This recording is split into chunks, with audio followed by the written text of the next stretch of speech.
What's going on, guys? My name is Josh and welcome back to another video, and it's another Call of Duty commentary, that hashtag CCC, and this gameplay is going to be domination on the map Fallen, and this is Modern Warfare 3, which is an old game. I think it's like 3 years old now, or almost 3 years old, and you know, this is another one of those gameplays I had saved on my hard drive, but it wasn't one that was like really old, like as in, you know, 2 or 3 years old. It was actually something that I just had done maybe about a little less than a year ago, and yeah, so I believe I'm using the AK-47. I'm not sure what perks I'm using. I think well, actually we'll see in a second. It looks like quick draws, dead silence, and sleight of hand with kick as the attachment for my gun. I really like the AK-47 in most of the Call of Duties. It's a really powerful gun. It usually doesn't have much recoil, except for Modern Warfare 3. It had a lot of recoil for some reason. I guess most of the guns did, and most of the guns required the kick attachment, at least in my opinion, in order to get all your shots on target. And you know, a lot of people are going to be like, oh, you just have poor aim. Maybe that is. Maybe that's true, you know. But I felt like most of the guns, they definitely made the recoil on those guns much more noticeable than previous games. So anyways, this commentary is going to be about Gamescom, and although I did not watch Gamescom, I did hear a lot about some of the stuff that went down, including the controversial for a period of time news that Tomb Raider, the new Tomb Raider game, was going to be an Xbox One exclusive. Now, it's come out since then. It's not actually going to be exclusive, but more so a timed exclusive. It's not going to be a full exclusive. So, but at the time, people thought it was going to, because the wording, the phrasing during the presentation made it sound like it was just going to be on Xbox One, and a lot of people were getting upset. And you know, I understand why. You know, this is a game that, you know, started on PlayStation. And I don't want to say that it should end on PlayStation. I'm not saying that Tomb Raider should be exclusive, but, you know, hear me out for a second. This was a game that started on PlayStation and then eventually became a multi-platform game. And then with the reboot, the same thing, multi-platform. It was a franchise that essentially, you know, got rebooted on both consoles, and then they had definitive versions of that game on both consoles. And now, all of a sudden, it seems like, oh, Microsoft is, you know, taking away the game, you know, the game franchise from people who played it on PS4 and PS3. You know, and a lot of people were a bit upset about, well, actually, really upset, including, I think, Angry Joe was, like, furious about it. And so, you know, I could see why people would be upset. In fact, you know, my plan is to get a PS4. You know, I've been an Xbox guy for, gosh, like 6 years, maybe around, so maybe 5, I think so. You know, I got an Xbox 360. I never had a PS3. In fact, the first time I played a PS3 was about a week ago, actually. And yeah, that was the first time I actually sat down and played a PS3. There may have been times before where I, you know, maybe touched the system for like 5 minutes. That sounds dirty. Touch the system for 5 minutes, but you know, other than that, like, I never really had time to play the PS3 at all. So I really didn't have much of an outlook as to what kind of system it was like. But I could see why people were upset. You know, you're taking a game that was initially a multi-platform game away from all the other platforms except one. And, you know, some people are saying that's anti-consumer, and I could see that's the case in general, I guess, like for a majority basis.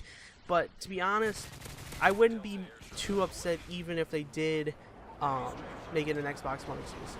And here's my, you know, theory on that and reasoning behind that. Companies do this all the time. It's a capitalistic system, and companies will do whatever they can to get you to buy their system.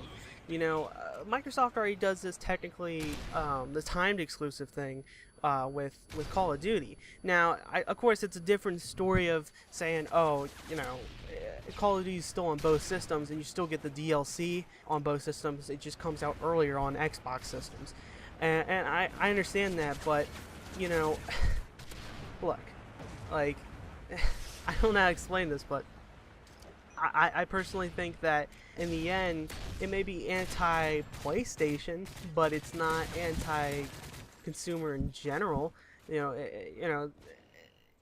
Same thing if Sony did that to Xbox. I wouldn't say that's anti-consumer. That's Xbox. And to that point, it's rewarding. In my opinion, they're spending money to reward people who bought their system. To give them a reason why they should feel good that they bought the Xbox One. So that's why I'm saying, it's not to say that I want to see this happen all the time with games, but like, come on, they do this already in house. I don't see what would be the problem with them buying franchises from third-party developers. It's just that next step that I think people are a bit hesitant to go into. Personally, that's how I feel about that. Because, like I said, in the end, it's, in my personal opinion, rewarding the people who bought that system.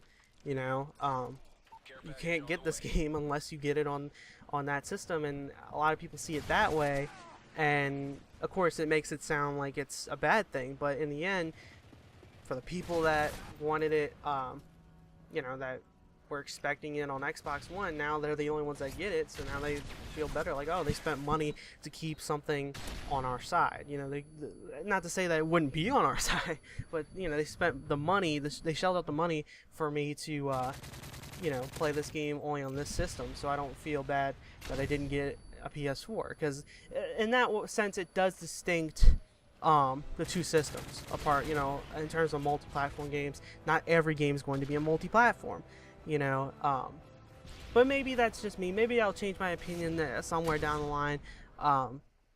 It just seems like to me that, I'm not against exclusives or people buying up, or I guess I should say companies buying up the exclusive or third-party games as exclusives. And I'm not against timed exclusives either, because in the end, I think that's sort of a reward-based system to give back to the fans, the people who bought the system over the other one. Because there's tons of people that bought the PS4, but there's only it's like a 3-to-1 basis. And there's only 1 million people who bought the Xbox One.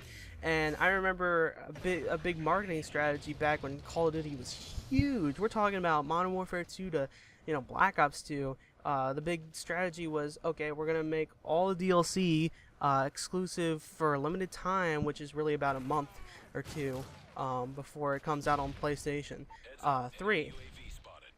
And that actually sold.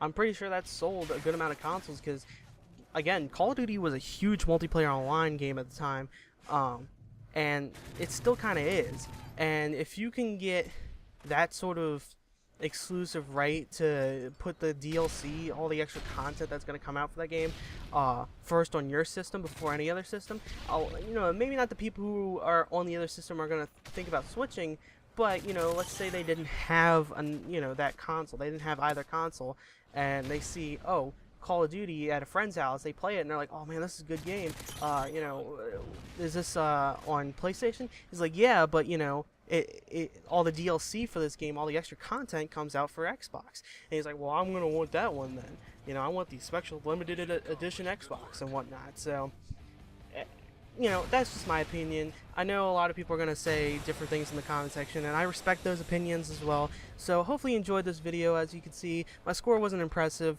but that's whatever. I never said it was going to be impressive, but anyways, I hope you enjoyed. If you did, leave a like.